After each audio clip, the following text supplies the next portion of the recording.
Fala galera, beleza? Espero que todos estejam bem.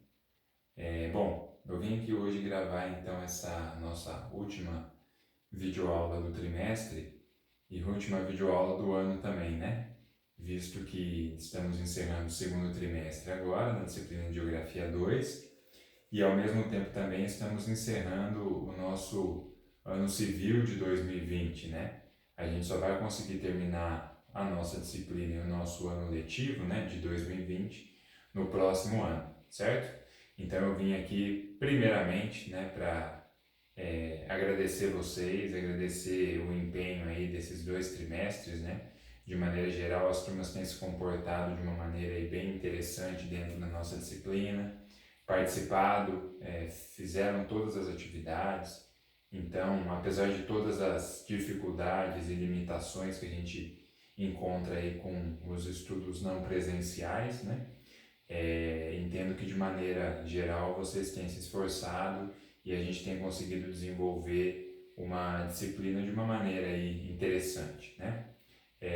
Eu também já falei isso com vocês, a gente teve, não só vocês alunos como nós professores, nós tivemos também muitas dificuldades de adaptação, então esse período aí foi um aprendizado tanto para mim quanto para vocês também, né? E um aprendizado não só enquanto conteúdo, mas enquanto disciplina de estudo, organização do tempo, organização aí do estudo mesmo, né?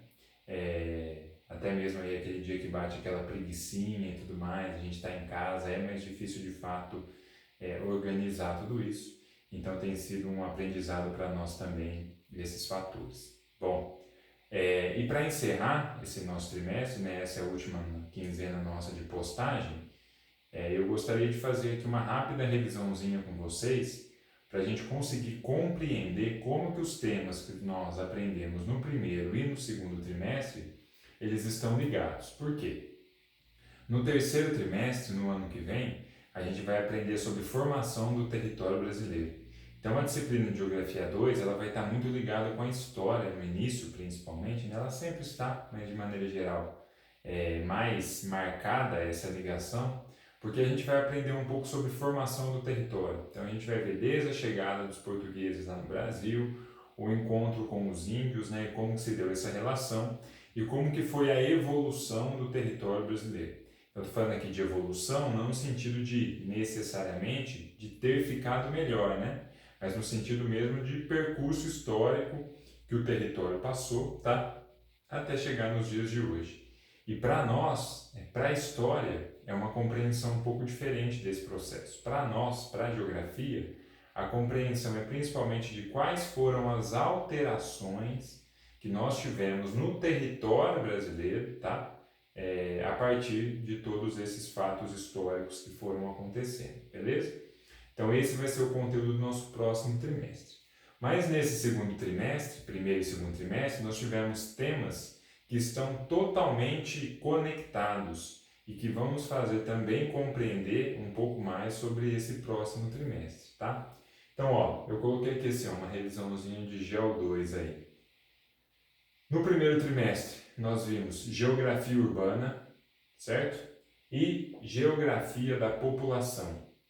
No segundo semestre, que está encerrando agora, nós vimos a parte de geografia agrária, tá certo? Então, ó, lá em geografia urbana, a gente viu as primeiras cidades, né? Como que se deu esse processo de formação das primeiras cidades. Nós vimos também alguns conceitos fundamentais, lembra lá? Nós vimos o conceito de metrópole, região metropolitana, conurbação, conceitos, por exemplo, como hierarquia urbana, mobilidade urbana, certo? Então, nós vimos todos esses conceitos. Depois nós estudamos um pouquinho sobre a urbanização brasileira, então como que aconteceu essa urbanização, né? Lembra lá que eu falei que essa urbanização ela foi extremamente acelerada, né? E se ela foi acelerada, ela acabou não sendo o quê? Planejada. Então se ela não foi planejada, hoje a gente sofre aí com diversos problemas relacionados a essa falta de planejamento e essa urbanização acelerada, né? Então nós vimos a realidade brasileira e aí estudamos também a partir da realidade das cidades brasileiras os principais problemas enfrentados aí pelas cidades, né? zonas urbanas. E aí lembrando que a gente fala de uma cidade pequena no Brasil e a gente fala de uma cidade maior, é óbvio que a proporção dos problemas ela é totalmente diferente, né? Não dá para eu comparar uma cidade de 5, 10 mil habitantes com uma grande metrópole com mais de 1 milhão de habitantes. Porém, os problemas eles são semelhantes, tá? Então a gente tem problemas relacionados, por exemplo, aos fenômenos naturais, como enchentes, deslizamento de encostas, tanto em cidades grandes quanto pequenas. Nós temos problemas de mobilidade urbana, né? Circular pelas cidades, tanto em cidades pequenas como em cidades maiores, né? Então os problemas eles se assemelham, mas é claro, né? Sempre lembrar que a proporção desses problemas ela é totalmente diferente, tá certo? Bem, vimos também a parte de geografia da população. Então a gente viu lá, por exemplo, né? Quais são os principais conceitos, né, de geografia da população. Então a gente aprendeu um pouquinho sobre taxa de mortalidade, taxa de natalidade, crescimento vegetativo, foi isso que a gente viu? A gente viu um pouco sobre também as características da população brasileira, né, sobre a divisão entre homens e mulheres, entre raças e tudo mais, a gente viu um pouco de maneira geral. A gente aprendeu um pouco sobre os movimentos migratórios, tá? Então, a chegada e a saída de pessoas, né? Então, a gente viu lá o conceito de imigrante, de emigrante, de migrante, tá? A gente viu todos esses conceitos. A gente entendeu que o êxodo rural também foi um tipo de migração, né? A saída das pessoas do campo para as cidades.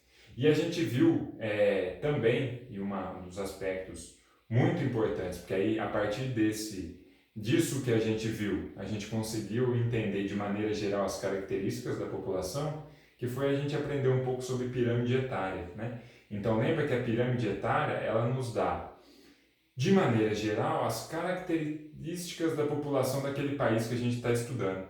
Então muitas vezes, a partir de uma pirâmide etária, a gente consegue compreender vários elementos daquela população, tá? Então lembra lá que eu até gravei uma videoaulazinha explicando para primeiro quais são os elementos, né, presentes na pirâmide etária e também para a gente entender como que ela funciona, como que a gente consegue aí ler essa pirâmide, né, compreender essa pirâmide, certo? E por fim, agora que a gente estava estudando nesse trimestre, né, que foi basicamente aí todo esse trimestre de geografia agrária, é aqui esse tema, né? Já falei, geografia agrária, certo? Então, geografia agrária, a gente viu desde os primórdios da agricultura, né? Desde um processo lá de sedentarização e a necessidade de produção de alimentos, né? Para essas populações de fato se fixarem nos locais, tá?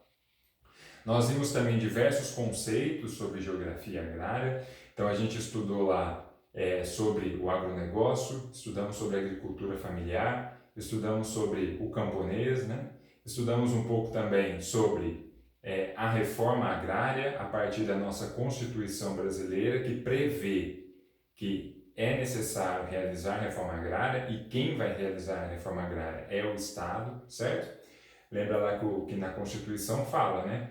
Se a terra não estiver exercendo a sua função social, né? Qual que é a função social? Moradia, produção ou preservação ambiental, ela está passível de reforma agrária, né? Então o Estado pode requerer essa terra, pagando uma indenização ao proprietário, e aí ele pode distribuir da forma que ele compreender que é a mais adequada, tá? Então isso é previsto na Constituição brasileira. E por fim, a gente estudou na última quinzena um pouco sobre os conflitos agrários, né? Tentei passar para vocês durante todos esses conteúdos alguns documentários, né? Porque eu sei que muitas vezes o estudo ele fica cansativo, só a leitura, lendo textos e tudo mais. Então espero que aí as dicas de documentários também tenham auxiliado vocês durante esse processo, beleza? E aí o que eu queria colocar para vocês é o seguinte, ó. Os nossos 3 temas que nós estudamos nos 2 primeiros trimestres, eles estão diretamente ligados, tá? E aí eu coloquei aqui 3 elementos que foram fundamentais para a gente estabelecer essa ligação. Então, o primeiro elemento é esse aqui, ó, o sedentarismo. Então, lembra lá que eu falei que as populações, eles eram nômades, né? Então, elas pegavam, circulavam pelos locais em busca de alimento. fixavam naquele local por um momento, né, por um período, enquanto o alimento ainda era disponível. Quando esse alimento já estava mais escasso, né, a população pegava o que? Levantava o acampamento, lembra lá, pegava os barrigudinhos no colo e ia para outro local, certo? Parava no outro local, ficava lá mais um tempo, depois ia para outro local. A partir do momento que começou-se a ter o domínio das técnicas agrícolas, né, e a criação de animais, né, a domesticação dos animais, a gente passou então a ser uma população sedentária, tá? Lembrando que sedentário aqui é sinônimo de fixo, tá? E não sedentário aquele preguiçoso que não faz nada, que não faz atividade física e tudo mais, beleza? Então, ó, o sedentarismo, ele foi o responsável pelas primeiras, né, pelo surgimento das primeiras cidades, tá vendo? O sedentarismo, ele está relacionado também ao quê? Ao início da agricultura, beleza? E o sedentarismo também está ligado ao quê? À população. Então, quer dizer, fluxos migratórios, né? Ao conhecimento das características da população. Então, foi, por exemplo, devido ao sedentarismo, que nós tivemos aí um crescimento populacional, ou pelo menos foi o quê? Foi o sedentarismo que deu início a esse crescimento populacional, tá certo? Um outro elemento extremamente importante que liga esses três temas é o quê? O processo de industrialização, beleza? Então, ó, industrialização ligada à geografia urbana, num primeiro momento as indústrias elas se localizavam nas proximidades ou nas cidades, né?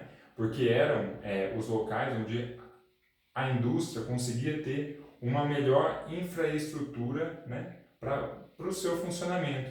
Além disso, nas cidades ela tinha o quê? A mão de obra para trabalhar nas suas instalações e tinha o quê também? O mercado consumidor, tá? Então o que era produzido na indústria não adiantava você produzir e não ter para que vender. Então as cidades eram esse mercado num primeiro momento, tá? Relacionado à geografia da população, as populações começaram o quê? A migrar para as áreas onde as indústrias se localizavam, em quê? Em busca de melhores condições de vida, em busca de emprego, tá certo? Esses fatores, né, esses movimentos migratórios, eles ficaram bastante conhecidos num primeiro momento, por exemplo, como o êxodo rural, mas também, por exemplo, aquelas migrações no início do século, né, do século passado, quando as pessoas saíam de alguns locais do Brasil, né, onde eram reconhecidamente com menos oportunidades, para chegar até as grandes capitais onde essas indústrias se localizavam, tá certo? Então esses movimentos migratórios também têm como causa, né, uma das suas causas, a industrialização, certo? E para a geografia agrária? A geografia agrária está tranquila, né, Eduardo? Então eu acabei de falar do êxodo rural, né? Então, quer dizer, as pessoas saíam do campo e iam para as cidades em busca de melhores condições de vida, né? Ou, naquele momento, em busca de melhores empregos, né?